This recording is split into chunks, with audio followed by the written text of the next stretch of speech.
So we're just out of the High Court where we had a very important judicial review today.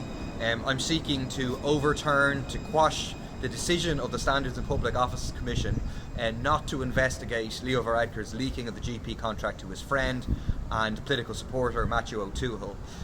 So I think we had a good day in court today. I think our barrister made really strong arguments about the fact that they didn't have an investigation, the fact that they didn't really provide me with the reasons for not having an investigation, the fact that SIPO shouldn't simply accept the idea that the Taoiseach says, I did it as Taoiseach, I did it in pursuance of the policy goals of the government, and that means SIPO can't investigate it, that this is an issue of enormous public importance. The other side was represented, so SIPO presented a defence, as was the Attorney General was also represented there, also defending the decision not to investigate.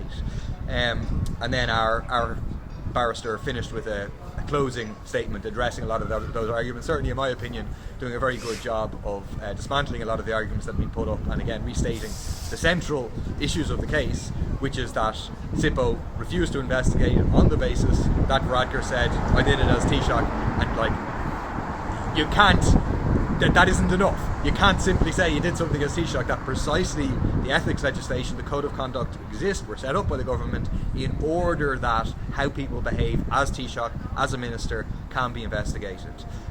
So the decision we're expecting within the next 6 to 8 weeks.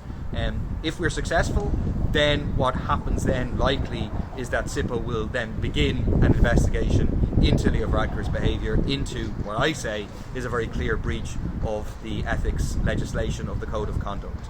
So we'll see, fingers crossed for the decision. Thanks a lot for the support that's been coming in over social media and elsewhere over the last number of days as this case has been coming forward.